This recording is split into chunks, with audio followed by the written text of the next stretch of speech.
हाय। पिछले वीडियोस में हमने देखा था कि कंटेनर्स क्लास कई सारी सब कैटेगरीज में बटी होती हैं, जैसे sequential containers, associative containers, container adapters and unordered associative containers. आज से हम लोग पढ़ेंगे सीक्वेंशियल कंटेनर्स, और स्पेसिफिकली बोलूँ तो आज से हमारा डिस्कशन फॉरवर्ड लिस्ट होगा। फॉरवर्ड लिस्ट को ऐसे ही इमेजिन कर सकते हो जैसे singly link list. Forward list में दो स्टेटमेंट्स लिखी है, इंसर्शन, रिमूवल, मूविंग ऑपरेशंस। जैसे शॉर्टिंग अलाउज कांस्टेंट टाइम, मतलब साफ है कि रिमूवल, इंसर्शन और शॉर्टिंग जैसे ऑपरेशंस को कांस्टेंट टाइम ही लगता है फॉरवर्ड लिस्ट में। इसमें एक और पॉइंट है, it only keep tracking of location of only next element. और ये इसका ड्रॉबैक भी है। ड्रॉबैक ये कहता है कि it cannot iterate backward and individual element cannot be access directly. Simple कि इसमें हम केवल अगले वाले एलिमेंट को ही पता कर सकते हैं, और इसमें डायरेक्टली किसी भी पर्टिकुलर एलिमेंट को और बैकवर्ड हम आइटरेट नहीं कर सकते। इसके अंदर कुछ ऑपरेशंस है, कुछ फंक्शंस है जिसके हम यूज़ करेंगे फॉरवर्ड लिस्ट की क्लास को। जब हम यूज़ करेंगे तो उसमें बहुत सारे फंक्शंस हैं, उन सब के फंक्शंस के उनको ऑपरेशंस को हम यूज़ करते रहेंगे। सबसे पहला है असाइन। नाम से पता चल रहा होगा, असाइन मतलब कुछ असाइन करना। वही असाइनमेंट जो आप स्टार्ट से ही जानते हो असाइनमेंट के बारे में। असाइन असाइन फंक्शन को, असाइन ऑपरेशन को मैंने एक फंक्शन से इम्प्लीमेंट करने की कोशिश किया है, जिसमें सबसे पहले मैंने एक फॉरवर्ड लिस्ट बनाई है F1 नाम की, जिसमें मैंने असाइन किया 5, और फिर F1 में मैंने ही 10 असाइन कर दिया है। तो ये 5 हट करके अब F1 में 10 आ जाएगा। फिर मैंने दो और फॉरवर्ड लिस्ट बनाए हैं F2 एंड F3, जिसमें F2 में मैंने असाइन किया 2 4 6 8, और F3 में असाइन किया है 5 0। ये अलग अलग तरीके से मैंने असाइनमेंट को यूज़ किया है। 5 0 का मतलब है कि 5 टाइम्स F3 में 0 असाइन कर दो, और 2 4 6 8 F2 में असाइन कर दो। F3 5 0 का मतलब है कि 0 जो है F3 में 5 टाइम असाइन कर दो। इसके बाद मैंने एक रेंज बेस्ड फॉर लूप का यूज़ किया, जो ऑटोमेटिकली डिटेक्ट कर लेगा ये जो एलिमेंट जो F2 का पार्ट है वो किस टाइप का है। जैसे एलिमेंट F2 इंट टाइप का है, तो ये एलिमेंट ऑटोमेटिकली इंट टाइप का बन जाएगा, और हम सारे जितने भी इसके अंदर जो एलिमेंट है वो एक साथ ही आइटरेट करके सारी अंदर की वैल्यूज़ को आउटपुट करवा देंगे। सिमिलरली F2 के लिए और F3 के लिए। F1 में हमने पहले 5 डाला था, 10 डाला था। तो पहले जब हमने 5 डाला था तो F2 में 5 चला गया, फिर हमने 10 असाइन किया तो 5 हट करके 10 हो गया, तो आउटपुट में 10 आया। सिमिलरली F2 में 2 4 6 8 असाइन किया था, यहाँ पे पैरेंथेसिस है, सॉरी कर्ली ब्रैकेट है, तो 2 4 6 8 F2 में आ जाएगा। और जब हमने ऑटो एलिमेंट करके F2 का असाइन किया तो सारी वैल्यूज़ 2 4 6 8 प्रिंट हो गए। F3 में हमने 5 0 किया था। इस स्टेटमेंट का मतलब है कि 5 टाइम्स 0 असाइन करो F3 के अंदर, और जब हमने F3 को आउटपुट किया तो ये सिंपली आउटपुट आ गया। आई होप आपको ये समझ में आया होगा। कुछ और फंक्शंस है इसके अंदर, जैसे पुश फ्रंट, पॉप फ्रंट।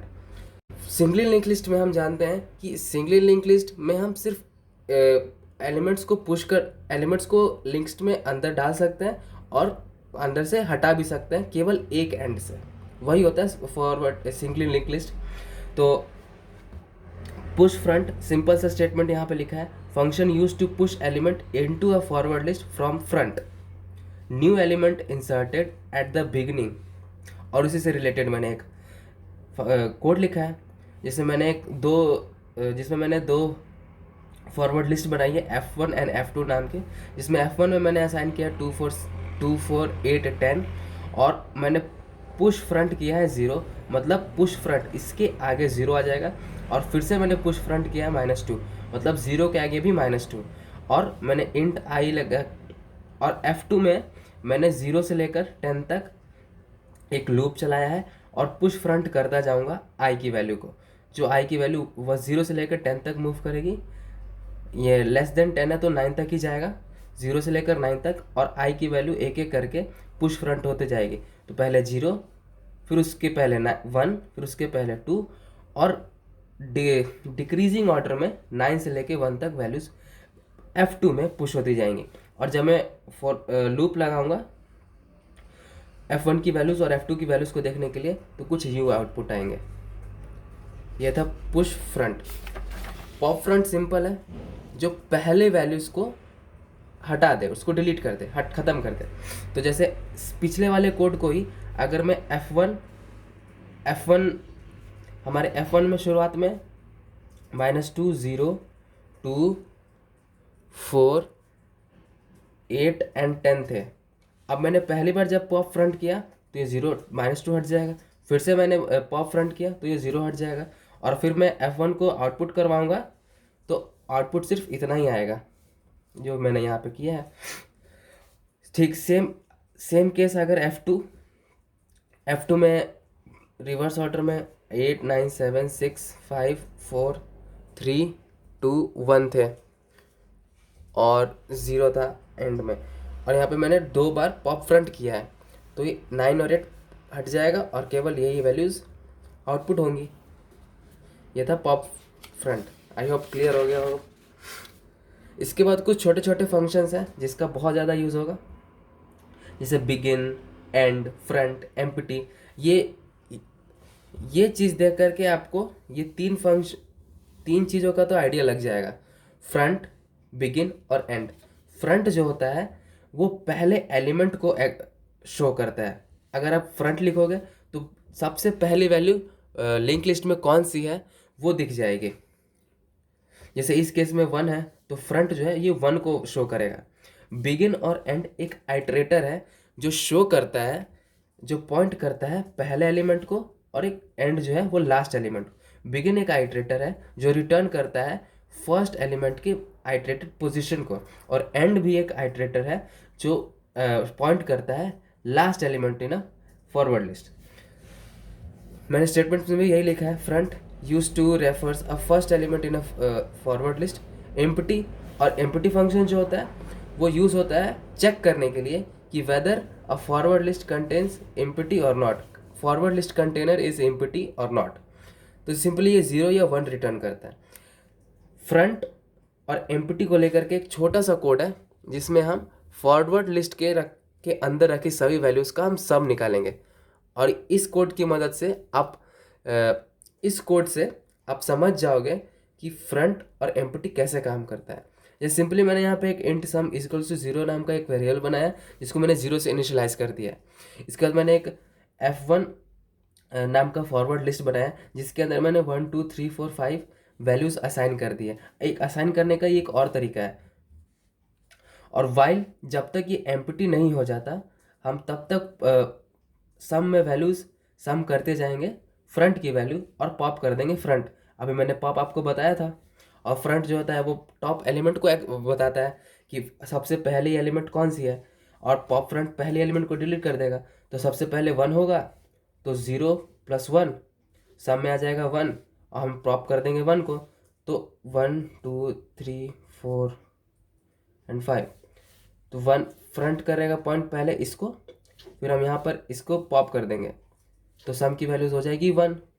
फिर अगली बार जब ये, तो क्या ये एम्प्टी है? नहीं, तो फिर से ये नीचे आ जाएगा, कंडीशन ट्रू हो जाएगी यहाँ पे। तो सम की वैल्यू है 1 1 प्लस F1 डॉट फ्रंट करने लगेगा पॉइंट इसको, तो 1 + 2 3, सम की वैल्यू 3, और इसी तरह करते करते पूरा सम की वैल्यू आ जाएंगी, और आखिरी में हमारा फॉरवर्ड लिस्ट भी एम्प्टी हो जाएगा। तो ये सिंपल सा कोड आपको फ्रंट और एम्प्टी को अवेयर कराने के लिए। इसके बाद है बिगिन और end. Begin use to return an iterator pointing to the first element, end use to return an iterator pointing to the last element. इन दोनों फंक्शन का यूज़ हम बहुत यूज़ करेंगे पूरे फॉरवर्ड लिस्ट को आइटरेट करने के लिए। जैसे मैंने यहाँ पर एक फॉरवर्ड लिस्ट बनाया है जिसमें मैंने 1 2 3 4 5 वैल्यूज़ असाइन कर दिया है, और इन सब को आइटरेट करने के लिए एक फॉर लूप का यूज़ किया है। आइटरेटर को आप वैसे ही इमेजिन कर सकते हो जैसे एक पॉइंटर होता है। तो आइटरेटर IT है, और इसमें मैंने बिगिन को असाइन किया, और नॉट इक्वल टू जब तक चलते जाए जब तक कि एंड नहीं आ जाता, और IT++।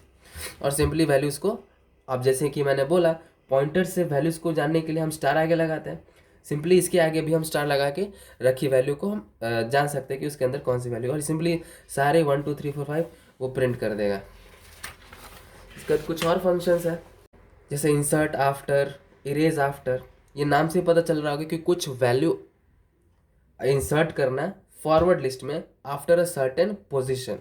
किसी भी पर्टिकुलर पोजीशन के बाद अगर आप चाहते हो कि वैल्यूज असाइन हो जाए फॉरवर्ड लिस्ट में किसी एक पोजीशन, पर्टिकुलर पोजीशन के बाद, तो भी आप ऐसा कर सकते हो। सेम केस इरेज के साथ भी है। तो लिखा है give us a choice to insert element at the position just after element pointing by the given iterator. यहाँ पे जो पोजीशन होगा वो आइट्रेटर के फॉर्म में होगा। और रिटर्न वैल्यूज इसमें बहुत इंपॉर्टेंट है। ये रिटर्न क्या करता है, insert after return an iterator that points to the last inserted element. ये जब हम कोड करेंगे तो उसमें मैं आपको समझाऊंगा कि ये क्या कह रहा है। इसके 4 वेरिएंट होते हैं, जिसमें हम सबसे पहला जो आर्ग्यूमेंट होता है वो पोजीशन होता है आइट्रेटर के फॉर्म का, और सेकंड होता है एलिमेंट ऑफ कोर्स। इसमें भी कई सारे 4 वेरिएंट हैं, हम एक एक करके अभी देखेंगे सब कैसे कैसे काम करता है। हमारा पहला जो आर्ग्यूमेंट होगा वो पोजीशन होगा, दूसरा एलिमेंट होगा, ये पहला वर्जन है। दूसरा पोजीशन, नंबर ऑफ टाइम इस एलिमेंट को आप कितनी बार इंसर्ट करवाना चाहते हो। इसमें 2 आइट्रेटर है, ये दोनों आपको अगर कंफ्यूजन लग रहा है इसमें, तो अभी हम जस्ट इसको क्लियर कर देंगे। पहला वर्जन था जिसमें हम कोई पर्टिकुलर एलिमेंट हम इंसर्ट करवा रहे थे एक पर्टिकुलर पोजीशन के बाद, जो आइट्रेटर के फॉर्म में था। मैंने यहाँ पे एक फॉरवर्ड लिस्ट लिया हुआ है F1 नाम का, जिसमें मैंने 1 2 3 4 5 वैल्यूज असाइन कर दी है F1 में। फिर मैंने एक ऑटो लिया है, ये ऑटोमेटिकली डिटेक्ट कर लेगा कि ये ऑटो क्या है इस गिवन आर्ग्यूमेंट के बेसिस पे। तो यहाँ पर f बिगिन है, बिगिन यहाँ पे पॉइंट करने लगेगा फर्स्ट वाली वैल्यूज को, और आइट्रेटर में, और इस आइट्रेटर IT में इस पहले वाले पॉइंट की वैल्यू आइट्रेटर को पॉइंट करने लगेगा, यानी यहाँ पर। और एक मैंने एलिमेंट नाम का वेरिएबल बनाया जिसमें मैंने इनिशियल 10 वैल्यूज असाइन कर दिए 10। अब मैंने IT असाइन, जो कि ये इंसर्ट आफ्टर रिटर्न टाइप का होता है, तो मैंने IT में ही वैल्यूज इसको असाइन कर दी, वो हम बाद में समझेंगे ऐसे मैंने ऐसा क्यों किया। तो F1 dot insert after IT, यानी इंसर्ट आफ्टर IT दिस, जो अभी इसको पॉइंट कर रहा है, एलिमेंट है हमारा ELE जो अभी 10 है। तो इंसर्ट आफ्टर करो IT पोजीशन के 10 वैल्यूज को, मतलब जिसको ये पॉइंट कर रहा है उसके आफ्टर, उसके बाद। तो IT अभी तो बिगिन को पॉइंट कर रहा है, तो मतलब बिगिन के बाद, तो 1 के बाद आ जाएगा एलिमेंट जो 10 को पॉइंट कर रहा है। तो 1 के बाद आ जाएगा 10, फिर 2 3 4 5, और फिर जब हम इसका आउटपुट करवाएंगे begin not equal to end ITR plus plus star लगा के, क्योंकि मैंने अभी जस्ट पहले बोला कि आइट्रेटर को आप वैसे ही इमेजिन करो जैसे कि वो एक पॉइंटर हो, तो उसको एक्सेस करने के लिए हम आगे स्टार लगा देंगे, तो वैल्यूज 1 के बाद 10 आ जाएंगी इस वाले स्टेटमेंट की बदौलत। तो आगे 10 आ गया, 1 10 2 3 4 5, ये सिंपली आउटपुट आ जाएगा। अगर आप चाहते हो कि आपका जो ये 10 वैल्यू है वो सबसे आगे आ जाए, तो आपको सिंपली यहाँ पे बिगिन की जगह पे बिफोर बिगिन करना लिखेगा। बस आपको यहाँ पे बिगिन की जगह पे बिफोर बिगिन लिख दोगे, तो ये आइट्रेटर जो है, ये बिगिन से पहले वाले जो आइट्रेटर है वो उसको पॉइंट करने लगेगा। और उसके बाद अगर आइट्रेटर IT बिफोर बिगिन, मतलब जहाँ से काउंटिंग स्टार्ट हो रही है वो इसको पॉइंट करने लगेगा, यहाँ वाले आइट्रेटर को वो पॉइंट करने लगेगा। और ये वाला स्टेटमेंट कहता है इंसर्ट आफ्टर IT, मतलब IT तो अभी पहले वाले एलिमेंट के भी पहले है, फर्स्ट एलिमेंट के भी पहले है, तो इसके बाद यहाँ पे इंसर्ट करो। इंसर्ट आफ्टर IT एलिमेंट हमारा 10 है, तो 10 को इंसर्ट करो IT के बाद। तो IT तो फर्स्ट वाले एलिमेंट से पहले है, मतलब ये यहाँ पर सबसे आगे इंसर्ट हो जाएगी वैल्यू। तो आउटपुट हमारा 10 1 2 3 4 5 आएगा, सिंपल। दूसरा वाला जो वेरिएंट था जिसमें हमने इंसर्ट आफ्टर फंक्शन में हम 3 आर्ग्यूमेंट्स पास कर रहे थे। पहला जो था वो पोजीशन था, दूसरा नंबर ऑफ टाइम्स आप इस एलिमेंट को रिपीट करवाना चाहते हो अपने फॉरवर्ड लिस्ट में। जैसे यहाँ पर मैंने एक फॉरवर्ड लिस्ट लिया F1 नाम का, जिसमें 1 2 3 4 5 वैल्यूज असाइन कर दिया। एक ऑटो आइट्रेटर लिया IT नाम का, जिसमें मैंने इनिशियली बिगिन की वैल्यू, बिगिन जो फर्स्ट एलिमेंट को असाइन कर रहा है, फर्स्ट वैल्यू का जो आइट्रेटर है वो मैंने IT में असाइन कर दिया और मैंने एलिमेंट लिया है 10। अब अगर आप चाहते हो कि आपका जो आप जो इंसर्ट करवाना चाहते हो वैल्यूज वो फर्स्ट एलिमेंट के बाद नहीं, वो थर्ड एलिमेंट के बाद हो, फोर्थ एलिमेंट के बाद हो, या अपने नंबर ऑफ अपनी चॉइस के हिसाब से किसी एक पर्टिकुलर पोजीशन पे रखना चाहते हो वैल्यूज़, तो भी आप वैसा कर सकते हो। जैसे मान के चलो कि मुझे अगर तीसरे एलिमेंट के बाद यहाँ पर वैल्यूज असाइन करनी है तो मैं आइट्रेटर को प्लस प्लस कर दूंगा। आप ये नहीं कर सकते IT असाइन IT +2, नहीं, ये गलत हो जाएगा, ये एरर दे देगा, ये एरर शो करेगा। आप केवल आइट्रेटर को एक ही बारी में प्लस प्लस कर सकते हो। आइट्रेटर को आप एक बारी में प्लस प्लस कर सकते हो एक बार। तो मैंने पोजीशन को 2 आगे बढ़ा दिया। अभी इनिशियली ये बिगिन को पॉइंट कर रहा था, मैं 2 आगे बढ़ा दूंगा तो ये यहाँ पर आ जाएगा। अब ये इसको पॉइंट करने लगेगा 2 की वजह से। तो n मैंने वाइल लूप लगा करके n माइनस माइनस और IT प्लस प्लस। तो IT इनिशियली यहाँ पर था, एक बार प्लस हुआ तो यहाँ पर, दूसरी बार प्लस हुआ तो यहाँ पर। तो इंसर्ट आफ्टर IT 4 टाइम्स इस एलिमेंट को, तो 4 टाइम्स एलिमेंट 100 को, तो इसके बाद 4 टाइम 100 प्रिंट हो जाएगा और हमारा आउटपुट कुछ यूँ शो होगा। पहले 1 2 3 4 बार 100, इसके बाद और 4 5। हमारा जो थर्ड वेरिएंट था जिसके अंदर हम 2 आइट्रेटर्स ले रहे थे, पहला तो हमारा पोजीशन था और उसके बाद 2 आइट्रेटर्स थे। अगर एक फॉरवर्ड लिस्ट की वैल्यू को दूसरे के फॉरवर्ड लिस्ट में पूरी की पूरी वैल्यूज़ को असाइन करना हो तो हम वैसा भी कर सकते हैं। जैसे मान के चलो मुझे ये सारी की सारी वैल्यूज़ इस दूसरे पोजीशन के बाद असाइन करनी है। F2 की जितनी वैल्यूज़ है मुझे F1 में सेकंड प्लेस के बाद सारी असाइन करनी है। तो मैं एक आइट्रेटर बनाऊंगा IT नाम का और इसमें इनिशियली वैल्यू बिफोर बिगिन डाल दूंगा, मतलब वो यहाँ पर पॉइंट करने लगेगा, पहली वैल्यू से भी पहले, पहली वैल्यू से के भी आगे वो पॉइंट करने लगेगा। और उसके बाद मैं n = 2 लगा करके वाइल माइनस माइनस और IT प्लस कर दूंगा। तो ये एक बारी प्लस में यहाँ पर आएगा और दूसरी वाली प्लस वैल्यू में यहाँ पर आ जाएगा। तो आइट्रेटर जो है अब वो सेकंड प्लेस को पॉइंट कर रहा है। और उसके बाद मैं इंसर्ट आफ्टर जिसकी वैल्यू को असाइन करना है, मुझे F2 की वैल्यूज़ को F1 में असाइन करना है। तो F2.begin.F2.end, ये सारी वैल्यूज़ F1 में असाइन हो जाएंगे। और इसके बाद मैंने IT लिख दिया। यहाँ पर IT लिखने का ये मतलब है जो भी इंसर्ट आफ्टर फंक्शन होता है वो रिटर्न करता है उस पॉइंट को जो लास्ट इंसर्टेड वैल्यू होती है। जैसे इस केस में मैंने F2 की सारी वैल्यूज़ सेकंड प्लेस के बाद इंसर्ट करवा दी, तो मतलब F2 की सारी वैल्यूज़ इस सेकंड प्लेस के बाद इंसर्ट हो जाएगी। और जब मैं इनका आउटपुट करवाऊंगा तो ये 10, ये जितनी भी F2 की सारी वैल्यूज़ थी ये सेकंड प्लेस के बाद इंसर्ट हो गई। और जो ये IT है अब वो लास्ट इंसर्टेड एलिमेंट को पॉइंट करेगा, मतलब अब IT इस 60 को पॉइंट कर रहा है ताकि IT की वैल्यू अब चेंज हो जाकर लास्ट इंसर्टेड एलिमेंट को पॉइंट करने लगेगी। इसके बाद 3 4 5 6 8 सिंपली जो F1 की वैल्यूज थी वो सारी प्रिंट हो गए। जो लास्ट वेरिएंट था जिसके अंदर हम अपनी मनचाही वैल्यूज को भी रख सकते हैं, जैसे मैंने F1 में 1 2 3 4 5 6 वैल्यूज असाइन कर दी और IT जो आइट्रेटर है उसमें मैंने बिगिन की वैल्यू डाल दी। यहाँ पर मतलब मैंने n की वैल्यू 2 रखी क्योंकि मुझे फर्स्ट पे नहीं थर्ड के बाद रखना था। तो अब वो यहाँ पर इस थर्ड एलिमेंट को पॉइंट करने लगेगा और जो कि इंसर्ट आफ्टर एक रिटर्न टाइप का होता है, अब वो IT को पॉइंट करवा देगा।